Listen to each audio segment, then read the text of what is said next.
अस्सलाम वालेकुम नाज़रीन, उर्दू पॉइंट के साथ मैं हूं आपका मेजबान और साफ अली खान। इस टाइम मैं मौजूद हूं एटीसी लाहौर के बाहर। इमरान रियाज खान केस में आज मियां अली इशफाक, सीनियर कानूनदान नजर सदीक और राणा अब्दुल मारूफ के हमरा लाहौर हाई कोर्ट बार के सदर असद मंजूर भट्ट साहब पेश हुए। अस्सलाम वालेकुम सर। वालेकुम सलाम। सर, आज क्या मुमकिन तौर पर फैसला होने जा रहा है और इमरान रियाज खान केस का आज कोई फैसला हो जाएगा? बिस्मिल्लाहिर्रहमानिर्रहीम। पहले तो बात यह है कि एंटी करप्शन में केस काटा जाता है उसके खिलाफ जो सरकारी मुलाजम हो। अब इमरान रियाज साहब तो कभी किसी सरकारी ओहदे में रहे ही नहीं, किसी महकमे के मुलाजम भी नहीं है, किसी जगह टेंडर भी नहीं, किसी जगह ठेकेदार भी नहीं रहे।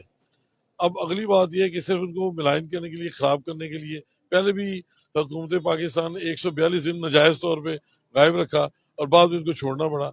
अब फिर उन्होंने इस मामले को इस तरीके से हैंडल किया कि एक नाजायज केस डाला है, उसमें वो उनको 22 फरवरी की रात को गिरफ्तार कर लिया विदाउट एनी रीजन।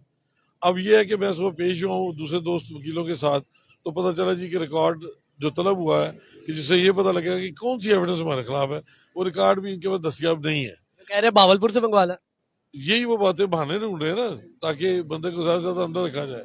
तो मैं ये समझता हूँ कि हमारा तो मैंडेट ये है। मैं तो इलेक्शन में ये बात कही थी कि हमने पाकिस्तान के अंदर दस्तूर और कानून की बालादस्ती के लिए काम कर रहे हैं, और कोई एक शहरी भी अगर उसके साथ ज्यादती होगी तो हम उसके साथ स्टैंड करेंगे। तो आज के इस केस में मैं स्पेशली हाजिर हुआ था कि जी ये जो मामला इमरान रियाज साहब के साथ जाती तौर पे जो पर्सनलाइज्ड ज्यादतियां हो रही हैं, इसके लिए हम जो है ना उसकी मदद करें, जो उसकी कानूनी हक है। लेकिन अब ये डिलेइंग टैक्टिक्स इस्तेमाल करके उसका जो जायज हक है उससे भी महरूम करना चाहते हैं और डिले करना चाहते हैं। तो अब 12:30 बजे जज साहब ने हमारी इस्तदा को ज़हन में रखते हुए डीजी एंटी करप्शन को तलब किया है कि आप 12:30 बजे आके बताएं कि आपके पास क्या मटीरियल है। अब अगर वो आ जाते हैं तो मैं समझता हूँ कि प्रोसीड हो जाएगा, और इंशाल्लाह उम्मीद है कि हम कोई अच्छा रिजल्ट लेने में कामयाब हो जाएंगे। अगर वो नहीं आते तो मैं समझता हूँ कि तौहीन अदालत होनी चाहिए डीजी एंटी करप्शन पे, कि वो भी इस पार्ट एंड पार्सल हो रहे हैं कि ये एक ड्यू प्रोसेस ऑफ लॉ है, इंसाफ का तकाजा है कि आना चाहिए रिकॉर्ड, और वो नहीं लेके आ रहे। अच्छा, जैसे पीर के रोज पूरा दिन जाया हुआ था इसी मामले में कि रिकॉर्ड आ रहा है, घंटे की ब्रेक, 3 घंटे की ब्रेक। आज फिर 12:30 बजे यही मामला होता है कि रिकॉर्ड की वजह से थोड़ा डिले हो जाता है, तो फिर क्या करेंगे आप लोग? हमने तो कोर्ट से इस्तदा की है कि आपके सामने FIR मौजूद है, अगर इनके पास रिकॉर्ड नहीं आ रहा तो इसका मतलब इनके पास है ही कुछ नहीं, तो आप इसी बिना पे हमारी बेल लें। देखिए ना, आप कहते हैं जी कि आपके खिलाफ ये मटेरियल है, ये पर्चा हुआ है, ये गवाहान है, ये एविडेंस है, तो जब आप नहीं पेश कर पा रहे इसका मतलब आपको तो है ही नहीं, या आप जाली बना रहे हैं, क्या कर रहे हैं।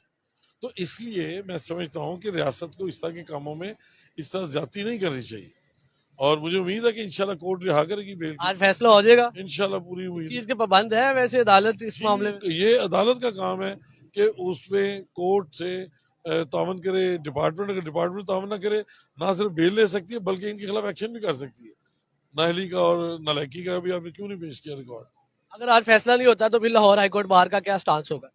भाई हम तो कहेंगे कि भी इनके ऊपर कोर्ट एक्शन लेके भी आपने नॉन कोऑपरेशन की है, ये तो कॉन्स्टिट्यूशनल वायलेशन है और लॉ की भी वायलेशन है। ये जब कोर्ट तलब कर रही है तो आप रिकॉर्ड क्यों नहीं लेके आ रहे, तो उसके ऊपर तो उनके खिलाफ कार्रवाई हो सकती है और हम उसके ऊपर स्टैंड लेंगे इंशाल्लाह। अच्छा, वैसे सहाफियों को जैसे जिस तरह असद तूर साहब को भी उठाया गया, फिर आज इमरान रियाज खान साहब को भी उठाया गया, तो इस सारे मामले में बार का क्या स्टांस है और इस हवाले से कैसे आवाज बुलंद की जाएगी आगे मजीद? आर्टिकल 19 ऑफ द कॉन्स्टिट्यूशन कहता है कि भी राइट टू स्पीच तो है, और जर्नलिज्म के मामले में जितने भी कवानीन मौजूद हैं उस पर आपको राइट है एज ए जर्नलिस्ट कि आप फैक्ट्स को आवाम के सामने लेके आए।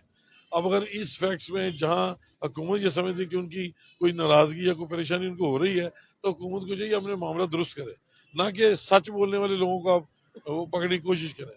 तो मैं समझता हूँ कि इस मामले में अगर ये रिपीटेडली इस तरह होगा तो हम बार के तरफ से बिल्कुल अपने मजलूम साफियों के साथ अच्छा, डीजी साहब आएंगे, फिर आप भी दोबारा आएंगे दलाइल के लिए? आएंगे इंशाल्लाह।